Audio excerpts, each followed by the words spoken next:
میں موبائل میں مگن تھوڑی تھوڑی دیر بعد سڑک کی دونوں جانبیں نظریں دوڑا رہا تھا، مگر پچھلے 1 گھنٹے سے کوئی بھی گاڑی یا موٹر سائیکل والا اس راستے سے نہیں گزرا تھا۔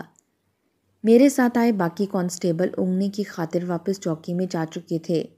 مجھے تو انتظاری کب سے اس پل کا تھا۔ کچھ دیر بعد ایک موٹر سائیکل والے کا وہاں سے گزر ہوا۔ میری آنکھوں میں چمک سی ابھری۔ آخر اسی کا تو مجھے انتظار تھا۔ فوراً اسے لاٹھی کا اشارہ کرتے ہوئے رکنے کا کہا۔ میرا رعب تھا یا میری وردی کا ڈر، وہ لڑکا بکھلا کر فوراً رک گیا۔ میں نے اسے موٹر سائیکل سے اترنے کا کہا اور کچھ ضروری کاغذات کی پوچھ گچھ کرنے لگا۔ وہ جلدی جلدی مجھے تمام کاغذات ایک ساتھ ہی دکھانے لگا اور پھر جھنجھلا کر بولا، صاحب ذرا جلدی چیکنگ کیجیے گا، مہربانی ہوگی۔ اس کا لہجہ انتہائی مہذبانہ تھا۔ میں نے ایک نظر اس کے چہرے پر ڈالی جہاں اس سرد موسم میں بھی اس کے ماتھے پر پسینے کی بوندیں نمودار ہوئی تھیں۔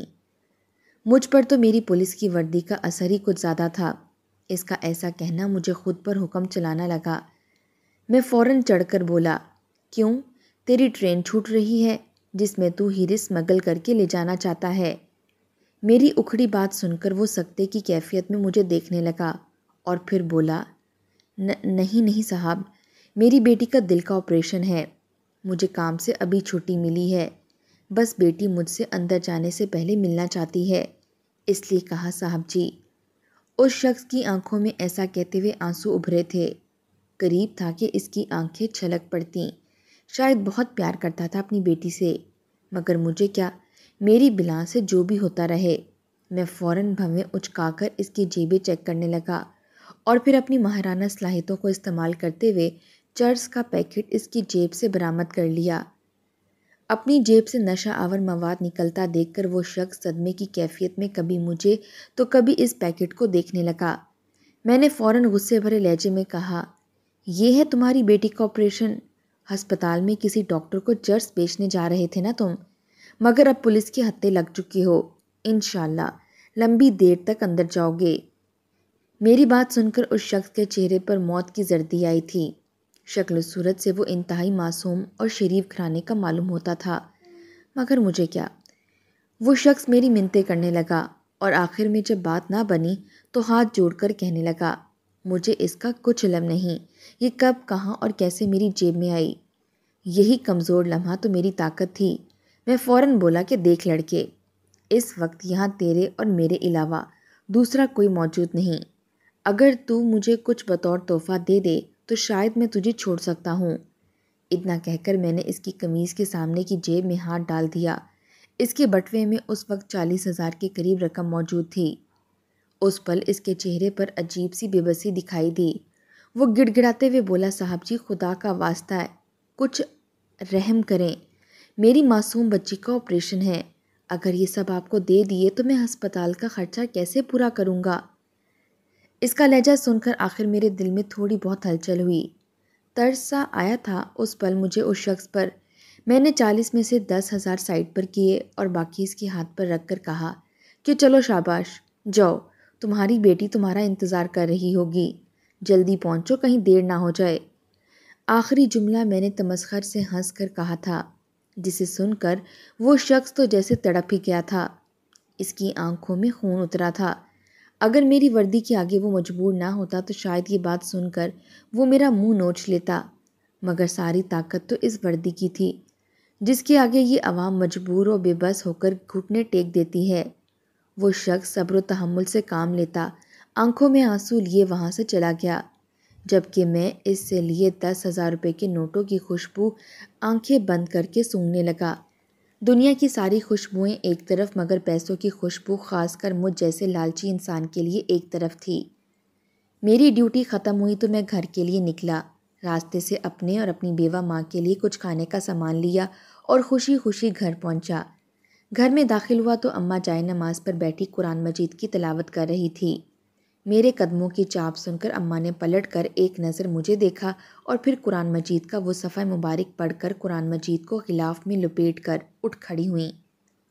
میں جانتا تھا میری ماں کا یہی معمول ہے، سارا دن محلے کے چھوٹے بچوں کو دینی تعلیم دیتیں، شام کو قرآن مجید کا درس دیتیں اور پھر جب تک میں گھر نہ آتا وہ تب تک قرآن پاک کھول کر پڑھتی رہتیں۔ یہی ان کا معمول تھا۔ کھانا وہ بنا نہیں سکتی تھیں کیونکہ ہاتھوں میں لرزش سی آ چکی تھی، اس لیے میں اکثر کھانا باہر سے ہی لے کر آتا تھا۔ آج بھی گھر آ کر میں نے کھانا پلیٹ میں نکالا اور اماں کے سامنے پلیٹ رکھ دی۔ میں سکون سے کھانا کھانے میں مصروف ہو گیا۔ آج بھوک بھی بہت لگی تھی، مگر تبھی میرا دھیان اماں پر گیا۔ وہ تو کھانا یوں ہی منہ کے آگے رکھ کر بیٹھی تھیں۔ میں نے پوچھا کہ اماں، کھانا کیوں نہیں کھا رہی؟ نمک مرچ کم ہے، تیرے لیے خاص کم مسالے والا لایا ہوں، اب کھا لے۔ اماں نے پلیٹ کو کھسکا کر خود سے دور کیا اور پھر بولی کہ یہ کھانا مجھ پر حرام ہے، میں نے کھا بھی لیا تو مجھے ہضم نہیں ہوگا۔ اماں کے الفاظ سن کر مجھے حیرانگی ہوئی۔ اتنا اچھا فرسٹ کلاس کھانا لا کر دیا تھا، مگر اماں تو ایسے گھما پھرا کر بات کر رہی تھی جیسے نہ جانے میں نے کیا ملا دیا ہو۔ میں نے ناگواری سے اماں کو دیکھا اور بولا، کیوں اماں، کیا خرابی ہے کھانے میں جو تجھے ہضم نہیں ہوگا؟ پیاز اور چٹنی سے روٹی کھانے کی عادت ہو گئی ہے تجھے، تبھی اچھا کھانا تیرے حلق سے نیچے نہیں اترے گا۔ اتنا سننا تھا کہ اماں نے گھور کر میری جانب دیکھا اور بولی، یہ تو بھی جانتا ہے کہ تو یہ کسی بے بس لاچار انسان کی حق حلال کی کمائی سے یہ کھانا لے کر آیا ہے، حالانکہ اس پر حق کسی اور کا تھا۔ تو حرام کھا سکتا ہے، مجھے تیرے نانا نے اور پھر تیرے باپ نے حق حلال ہی کھلایا ہے، مجھے یہ حرام ہضم نہیں ہوگا۔ اتنا کہہ کر اماں دسترخوان سے اٹھ چکی تھی، جبکہ میں ہکا بکا منہ کھولے اماں کو دیکھتا رہ گیا۔ کیا میری اماں کوئی اللہ ولی تھی جسے ہر بات خود ہی پتہ چل جاتی تھی؟ کبھی کبھار تو میں بھی چونک سا جاتا تھا۔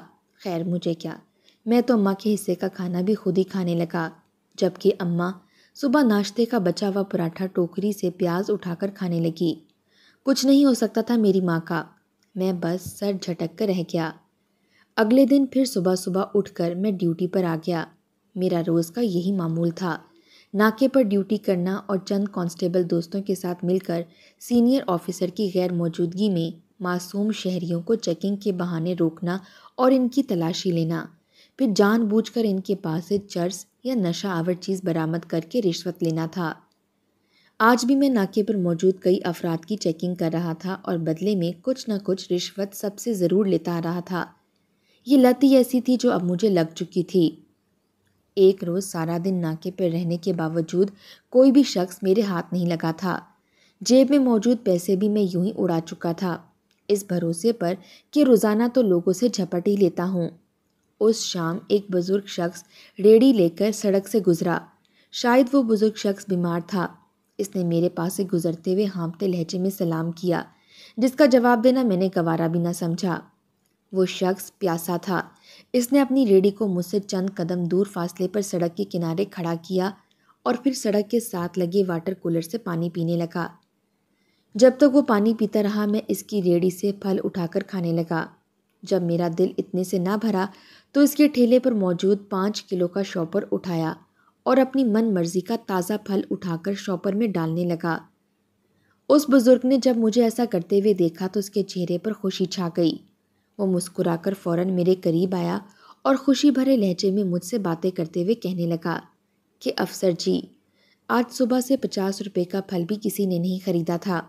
سارا پھل اتنے مہنگے داموں خرید کر لاتا ہوں، مگر جب کوئی لے نہ تو بہت نقصان ہو جاتا ہے۔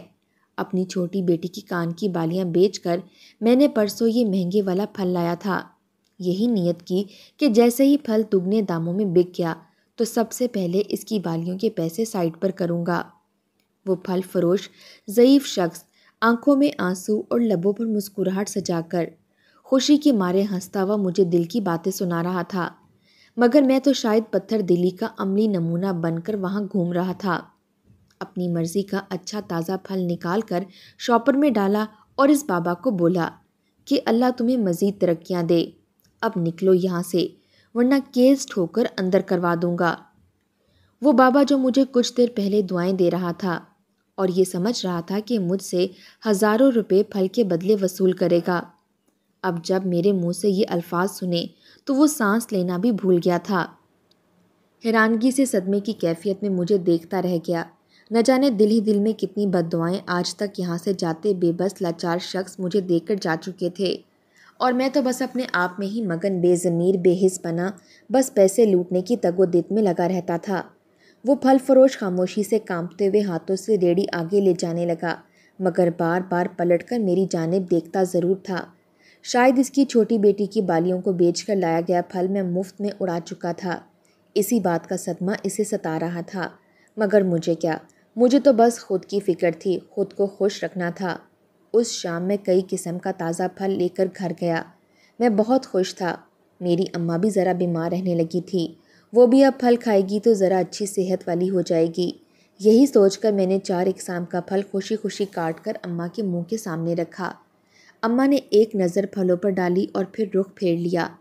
مجھے اس پل اماں پر شدید غصہ آیا تھا۔ کیسی ماں تھی وہ! بیٹا کتنے پیار سے کھلا رہا تھا، مگر اماں کے تو نخرے ہی ختم نہیں ہوتے تھے۔ آخر کوئی بیٹا اپنی ماں کا اتنا خیال رکھتا تھا جتنا میں رکھ رہا تھا۔ میں نے غصے سے اماں کے سامنے پڑی پھلوں سے بھری پلیٹ کو جھٹک کر زمین پر گرا دیا۔ سارے پھل فرش پر بکھر گئے۔ اماں نے ایک نظر مجھ پر ڈالی اور وہی ازل سے دھیمے لہجے میں بولیں، رزق کی توہین ہی کرنی تھی تو لائے ہی کیوں؟ حرام کھاؤ گے تو برکت نہیں آئے گی، نہ گھر میں اور نہ ہی جیب میں۔ کیا تھا جو یہ پھل کسی غریب کا بھلا کر دیتے؟ کیوں لایا ہے تو یہ پھل کسی غریب کا حق مار کر؟ امی آج پھر سمجھ چکی تھیں۔ میں ششدر سا انہیں دیکھتا رہ گیا۔ آخر کیسے وہ ہر بات جان لیتی تھیں؟ مگر اس پل مجھ پر غصہ حاوی تھا۔ میں غصے سے اماں کو بولا کہ رزق کی توہین میں نے کی ہے یا تم نے؟ رزق کی توہین وہ تھی جب تم نے اچھا کھانا چھوڑ کر پیاز سے باسی روٹی کھائی، اور آج جب پھل دیے تو نخرے کرنے لگی۔ میرا لہجہ حد درجے کا بدتمیزی پر اتر آیا تھا۔ میں یہ بھی بھول گیا کہ سامنے بیٹھی عورت میری ماں ہے۔ اماں نے جب میری بلند آواز سنی تو ان کا چہرہ سرخ ہو گیا۔ وہ اٹھیں اور اگلے ہی لمحے میرے منہ پر تھپڑ رسید کر دیا۔ ان کا تھپڑ کھا کر مجھے شدید غصہ آیا تھا۔ آخر وہ ہوتی کون تھیں مجھ پر ہاتھ اٹھانے والی؟ میں غصے میں خود کا بھی دشمن بن جاتا تھا، وہ تو پھر میری ماں تھی۔ میں نے اس لمحے ایسا قدم اٹھایا تھا جس کا پچھتاوا عمر بھر کے لیے مجھے بھگتنا پڑ رہا تھا، مگر میں اس وقت جان لیتا تو شاید کبھی بھی ویسا نہ کرتا۔ میں نے اماں کے منہ پر اسی لمحے ان کے تھپڑ کے جواب میں ایک تھپڑ مار دیا۔ بوڑھی ماں تھی اور میں جوان۔ تھپڑ کھا کر ماں زمین پر غش کھا کر گر گئی۔ اس پل میرا وجود کانپا تھا، گویا میرے وجود کو کسی نے پکڑ کر پوری شدت سے جھنجھوڑا ہو۔ ماں زمین پر گری رو رہی تھی۔ وہ مجھے کئی باتیں سنا رہی تھی۔ اس کا کہنا تھا، اسی خاطر پال پوس کر تجھے بڑا کیا تھا تاکہ تو اپنی ماں پر ہی ہاتھ اٹھائے۔ اچھا ہوتا جو تیرے باپ کے ساتھ میں بھی مر جاتی، کم از کم دل میں یہ ارمان تو نہ رہتا کہ بیٹے نے مجھے مارا تھا۔ اماں بہت کچھ بول رہی تھی۔ میرے وجود کا ہر حصہ اس پر لرزا تھا۔ میں بغیر کچھ جواب دیے گھر سے باہر نکل آیا۔ اماں پر ہاتھ اٹھانے کا دکھ مجھے بہت تھا، مگر اب اماں سے نظریں ملانے کے قابل بھی نہیں رہا تھا۔ آخر غصہ ہی اس قدر دلایا تھا اماں نے مجھے۔ وہ رات میں نے یوں ہی گزار دی۔ صبح ہوئی تو بھوک سے بے حال ہو رہا تھا۔ اماں کے ہاتھ کا بنا ناشتہ اس پل بہت یاد آیا، مگر سر جھٹک کر فوراً پاس والے ہوٹل میں گیا اور جم کر لچھے دار پراٹھے کے ساتھ پائے شوربے کھا کر بغیر پیسے دیے واپس چوکی پر آ گیا۔ آج پھر میری ڈیوٹی ناکے پر لگائی گئی تھی۔ میں مقررہ جگہ پر پہنچا اور اپنی ڈیوٹی کرنے لگا۔ آج دل بڑا ہی بے چین تھا۔ گھبراہٹ نے آج صبح سے میرا دل اپنی گرفت میں لے رکھا تھا۔ ایسے محسوس ہوتا تھا جیسے کچھ برا ہونے والا ہے۔ رہ رہ کر مجھے اماں کا خیال آنے لگا۔ اندر ہی اندر میں خود کو کوس رہا تھا۔ اماں سے غصے میں بات کرنا یا ان کے ساتھ زبان درازی کرنا تو میرا روز کا کام تھا، مگر اس پر ہاتھ اٹھانا مجھے بالکل بھی گوارا نہ تھا۔ میں اندر ہی اندر شرمندگی محسوس کرنے لگا۔ اس دن کئی ڈبل سواری موٹر سائیکل اور کئی گاڑیاں گزرتی رہیں۔ نوجوان لڑکے بھی مستیاں کرتے شور مچاتے سڑکوں سے گزرتے رہے، مگر میں نے کسی سے کوئی فالتو بات نہ کی۔ میرا دماغ بس یہی سوچ رہا تھا کہ آج گھر جا کر اماں سے معافی مانگ لوں گا۔ وہ تو ماں ہے، مجھے معاف کر دے گی۔ اب ماں کو کون سمجھائے کہ اس مہنگائی کے دور میں کم تنخواہ حکومت دیتی ہے، اس میں گزارا نہیں ہوتا۔ تھوڑی بہت یہ کمائی بھی چلتی رہے تو وقت اچھا گزر جاتا ہے۔ میں انہی سوچوں میں گم رہا اور شام ہو گئی۔ کچھ دیر بعد سڑک سے ایک 14-15 سالہ لڑکا بھاگتا ہوا گزرا۔ شکل سے تو معصوم تھا، مگر ہانپتا ہوا پریشان حال بھاگ رہا تھا۔ اس کا ہاتھ اپنی قمیض کی جیب پر تھا۔ میں نے جب غور کیا تو محسوس ہوا جیسے کچھ بھاری چیز اس نے جیب میں ڈال رکھی ہے، اور ہاتھ اس لیے رکھا ہے کہ کہیں گر نہ جائے۔ مجھے اس لڑکے کو لے کر کچھ تشویش ہوئی۔ میں نے فوراً اسے روکا۔ وہ حواس باختہ سا رک تو گیا، مگر کبھی میری جانب تو کبھی اس سڑک کی جانب دیکھتا جو شاید اسے ایک منزل تک لے جانا چاہتی تھی۔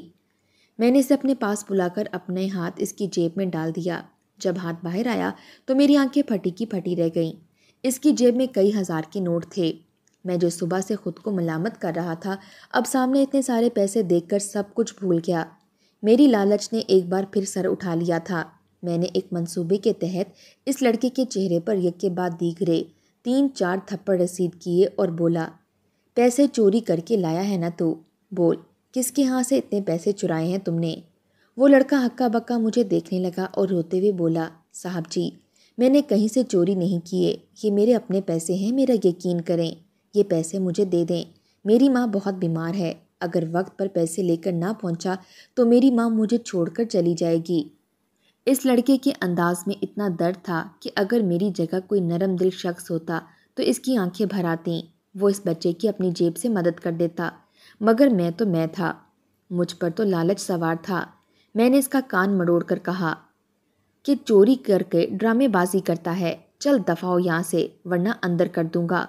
وہ لڑکا درد سے کرہا اٹھا، مگر اس کے باوجود ہاتھ جوڑ کر میرے قدموں میں گر گیا اور روتے ہوئے کہنے لگا، جتنا مرضی مار لو، مجھ سے کوئی بھی کام کروا لو، مگر مجھے پیسے دے دو، میری ماں کا علاج ہونا ہے۔ میں نے اس لڑکے پر ذرا بھی ترس نہ کھایا اور وہاں سے بھگا دیا۔ پیسے دیکھ کر مجھے تو میری ماں بھی بھول چکی تھی۔ میں خوش تھا کہ آج لمبا ہاتھ مارا ہے۔ کچھ گھنٹوں بعد میری ڈیوٹی ختم ہوئی اور میں گھر کی جانب جانے لگا۔ آج تو مجھے کوئی ٹیکسی بھی نہیں ملی تھی، ورنہ مفت میں گھر تک کا سفر تو کر لیتا تھا۔ میں نے پیدل چلنے کا فیصلہ کیا اور چہل قدمی کرتا ہوا گھر کی جانب جانے لگا۔ کچھ دیر بعد میرا گزر ایک ہسپتال کے باہر سے ہوا۔ وہاں معمول سے زیادہ رش تھا۔